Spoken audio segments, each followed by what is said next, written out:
করছিলাম কয় কারণে হায়াত কমে যায়? জোরে জোরে বলেন, কয় কারণে হায়াত কমে যায়?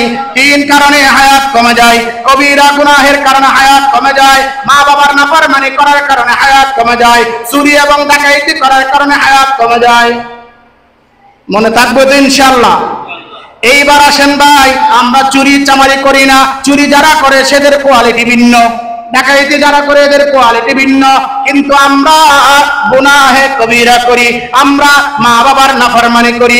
যেই সন্তান মা বাবার নাফরমানি করবে, আল্লাহ বলেন পৃথিবীর জমিনে তাইকা 1000 নয়, কোটিবার নয়, লক্ষবার যদি হজ করো, লক্ষবার যদি উমরা করো, কোন উমরা আল্লাহর দরবারের মধ্যে কবুল হবে না। যেই ছেলে মা বাবাকে কষ্ট দিয়া, যেই ছেলে মা বাবাকে কষ্ট দিয়া নামাজ পড়বে, আল্লাহর রাসূল বললেন ওই নামাজ কবুল হবে না। যেই ব্যক্তি মা বাবাকে কষ্ট দিয়া ইবাদত করবে, আল্লাহ ও রাসূল বললেন ওই ইবাদত আল্লাহর কাছে কবুল হয় না। কারণ কেন? আল্লাহ তাআলা তো বলেছেন ওয়া কাদা রাব্বুকা আল্লা তা'বুদু ইল্লা ইয়্যাহু ওয়া বিল ওয়ালিদাইনি ইহসানা। আল্লাহ বলেন আমার ইবাদতের পরে মা বাবার সাথে ভালো আচরণ করা, মা বাবার সাথে সব সময় ভালো ব্যবহার করা, এইটাই হলো বড় হক। দুনিয়ার মধ্যে যত হক আছে, সমস্ত হকের চেয়ে সবচেয়ে বড় হক হলো পিতা মাতার সাথে সৎ ব্যবহার করা। এই জন্য ভাই বন্ধুরা আমার, 2টা অবস্থা আমাদের কাছে আছে। 1 নম্বর হলো গুনাহে কবিরা, 2 নম্বর হলো মা বাবার নাফরমানি। এরকম লোক আছে না নাই? আল্লাহর রাসূল বললেন কোন মা বাবা যদি কোন সন্তানের বিরুদ্ধে হইয়া রবের কাছে দোয়া করে, রব সাথে সাথে কবুল করেন। এই জন্য আমার রাসূল বলেন যারা মা বাবা হয়েছে সন্তানের জন্য বদদোয়া করবে না, বদদোয়া করবে না। কারণ তুমি যখন রাগান্বিত হইয়া আল্লাহর কাছে বদদোয়া করো, আল্লাহ তাআলা ওই বদদোয়া কবুল করেন এবং সন্তানের জীবন ধ্বংস হয়ে যায়। এই জন্য আল্লাহর রাসূল মা বাবাকে নিষেধ করেছেন এবং সন্তানদেরকে বলেছেন এ সন্তানরা তোমরা মা বাবার নাফরমানি করিও না, মা বাবার বিরুদ্ধে আচরণ করিও না, মা বাবাকে কষ্ট দিও না। তোমার মা তোমাকে কত কষ্ট কইরা দুনিয়ার জমিনের মধ্যে পাঠাইলো, কত কষ্ট কইরা তোমাকে দুনিয়ার মুখ দেখাইলো। তোমার মা তোমাকে 10 মাস 10 দিন পেটে গর্ভে ধারণ করলো। সেটার মধ্যে আপনি আমি যখন ছিলাম, একদিক দিয়ে ধুস মারতাম, মায়ের একদিক দিয়ে ব্যথা হয়ে যাইতো। আল্লাহ তাআলা বললেন ওই মা যখন তখন আল্লাহ করে যখন আমাকে ডাক দেয়, আমি আল্লাহ জাল্লা শানুহু আম্মা নাওয়ালুহু ওই মায়ের কথাগুলো শুনতে পাই। এই জন্য ভাই বন্ধুরা আমার, যেই মা আপনাকে আমাকে 10 মাস 10 দিন পেটের মধ্যে রাখলো, গর্ভধারণ করলো, ওই মা আপনি যখন বড় হইলেন দুনিয়ার মধ্যে আসলেন, আপনি মায়ের কোলের মধ্যে আছেন, আপনি মায়ের কোলের মধ্যে প্রস্রাব করেছেন, মা কিন্তু ছুঁড়ে ফেলা দেয় নাই। এই জন্য আল্লাহর রাসূল বললেন হাদিসের মধ্যে মার কথা আল্লাহর রাসূল 3 বার বলেছেন, বাপের কথা 1 বার বলেছেন। কেন? কারণ কি? 1 নম্বর কারণ হলো মা সন্তানকে 10 মাস 10 দিন গর্ভে ধারণ করেছে, এই জন্য আল্লাহর রাসূল বলেছেন। 2 নম্বর কারণ হলো মা 10 মাস 10 দিন গর্ভে ধারণ কইরা দুনিয়ার মধ্যে দেখাইলো। দুনিয়ার মধ্যে আপনি আসছেন, আমি আসছি, আমরা ছিলাম শিশু, মা আমাদেরকে ছুটে ফেলাই দেয় নাই। মায়ের কোলের মধ্যে আমরা ছিলাম, মায়ের কোলের মধ্যে কতবার প্রস্রাব করে দিছি, কতবার পায়খানা করে দিছি, দুর্গন্ধ হয়, মার কিন্তু দুর্গন্ধ লাগে না। ঠিক না বেঠিক? মার কিন্তু দুর্গন্ধ লাগে না। প্রস্রাব করে দিছি, মা কিন্তু হাসি মুখে বরণ করে নিছেন। প্রস্রাব করে দিছি, মা কিন্তু আমাদেরকে ছুটে মারা নাই। কোন করে শীতের মধ্যে আমি মার কোলের মধ্যে প্রস্রাব করে দিয়েছি, বিছনার মধ্যে প্রস্রাব করে দিয়েছি। বাবা সাথে আছে, বাবা মাকে এক কাটি দিল, তুমি বাচ্চাকে এটা করতে পারলা না, ওইটা করতে পারলা না। কিন্তু মা কই আমার ছোট জাদু বুঝে নাই, এই জন্য প্রস্রাব করে দিল। ও বন্ধুরে আমার, আমরা আস্তে আস্তে বড় হইলাম। কিছু দূর বড় হওয়ার পর আপনার মুখে আমার মুখে লুকমা তুলে দিল, এই মা লুকমা খাওয়াই দিল। বাপ তো সারাদিন বাহিরে থাকে, কিন্তু মা আমাকে আপনাকে লুকমা তুলে দিল। নিজে না খাইয়া ভালোটা সন্তানের জন্য রেখে দিয়েছিল, নিজে না খাইয়া সন্তান খাবে, আর আমি যদি এটাকে পেলে আমার সন্তান ভালোটা খাইতে পারবে না। ঠিক না বেটি? মা বলছেন আমার সন্তান ভালোটা খাইতে পারবে না, এই জন্য আমার সন্তানের জন্য ভালোটা তুলে রাখেন।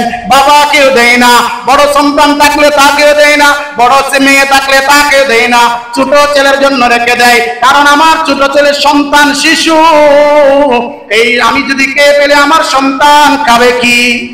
ঠিক না বেটি? ও বন্ধুরে আমার, আপনার মুখে মা খাদ্য তুলে দিল, আপনি কত বাহানা করলেন খাবেন না, আপনাকে জোর কইরা খাওয়াইলো, ঠিক না বেটি?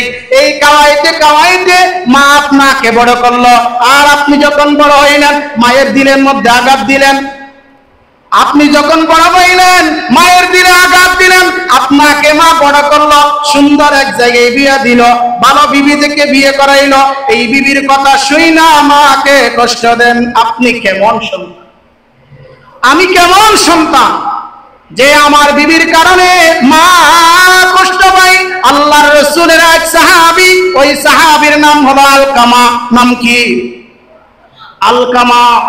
ও মুসলমান ভাইরা আমার, আলকামার সাকরাত আরম্ভ হয়ে গেল, আলকামার মুখ থেকে কালমা বাইর হয় না। কি হইল? বেলাল রাদিয়াল্লাহু তাআলা খবর পাইল। ঘটনা অনেক লম্বা, সংক্ষেপে বলতেছি। বেলাল রাদিয়াল্লাহু তাআলা খবর পাই আল্লাহর রাসূলকে বলেন, ইয়া রাসূলুল্লাহ, আলকামার মুখ থেকে তো কালমা বাইর হয় না, কি করব? আল্লাহর রাসূল বললেন, আলকামার কে জীবিত আছে একটু দেখেন। ও মুসলমান ভাইরা আমার, খোঁজ খবর নিয়ে দেখা গেল আলকামার মা জীবিত আছে। আল্লাহর রাসূল বললেন, তার মাকে ডাকো। তার মাকে ডাকা হলো। আল্লাহর রাসূলের দরবারের মধ্যে আসলেন, বললেন, আপনার আলকামা কেমন ছিলেন? মা বললেন, আমার আলকামা অনেক ভালো, খুব আমলি, আল্লাহর রাসূলের তাবেদারি। ও মুসলমান ভাইরা আমার, আল্লাহর রাসূল বললেন, আপনার সাথে সম্পর্ক কেমন ছিল?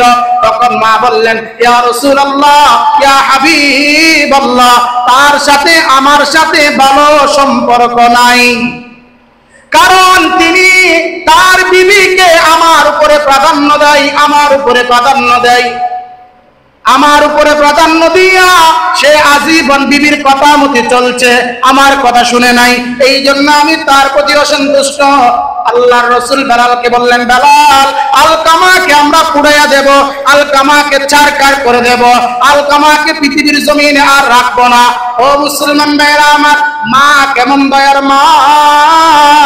আল্লাহর রাসূলের এই ঘোষণা দেখা মা ডাক দিলেন, ইয়া রাসূলুল্লাহ, ইয়া হাবিবাল্লাহ, আমার সন্তান আমার সামনে জ্বলে পুড়ে যাবে, আমি মা বরদাস্ত হবে না, আমি মার মনে মানবে না, আমি মার মনে অনেক দুঃখ পাবে, আমি মা আমার সন্তানকে মাফ করে দিলাম। এরপর আল্লাহ রাসূল কান্ত হয়ে বেরো, তাড়াতাড়ি যাও, যে যদি সত্যিকারের মাফ করে থাকে তার জবান থেকে কালেমা বাইর হয়ে যাবে। যদি কালেমা বাইর না হয় তাহলে আলকামার মা আলকামাকে ক্ষমা করে নাই। ও বন্ধুরা আমার, এইটা বুঝাইতে চাইলাম, মার নাফরমানি মুখ মৃত্যুর সময় মুখ থেকে কালমা বাইর হইতে দেয় না। যারা মার নাফরমানি করবে, আল্লাহর রাসূল বললেন, মৃত্যুর সময় তার মুখ থেকে কালমা বাইর হইবে না। এই জন্য ভাই আমার খেয়াল করি, আমরা জিন্দগির মধ্যে মা বাবাকে কত কত কতবার কষ্ট দিয়েছি, মা বাবাকে কত কষ্ট দিয়েছি, কত কষ্ট দিয়েছি। মা একটা কথা বলছে, মার কথা শুনি নাই। এমন কি দুনিয়ার মধ্যে এমন সন্তান আছে মা বাবা খাইতে পারে না, ভালো ফ্ল্যাটের মধ্যে থাকে, ভালো চাকরিজীবী, মা বাবাকে দেয় না, বাবাকেও খাওয়ায় না, মাকেও খাওয়ায় না। মা যদি বৃদ্ধ হয়ে যায়, মাকে বৃদ্ধাশ্রমের মধ্যে দিয়ে আসে, বাবাকে বৃদ্ধাশ্রমে দিয়ে আসে, আসে কি আসে না?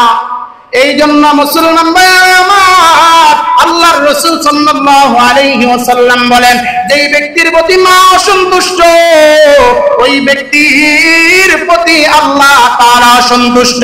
যেই ব্যক্তির প্রতি মা সন্তুষ্ট, বাবা সন্তুষ্ট, ওই ব্যক্তির প্রতি আল্লাহ তাআলা সন্তুষ্ট।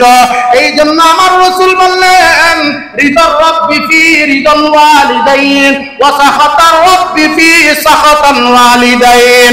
যেই ব্যক্তি আল্লাহ ওই ব্যক্তির উপর সন্তুষ্ট, যেই ব্যক্তির উপর তার পিতা মাতা সন্তুষ্ট।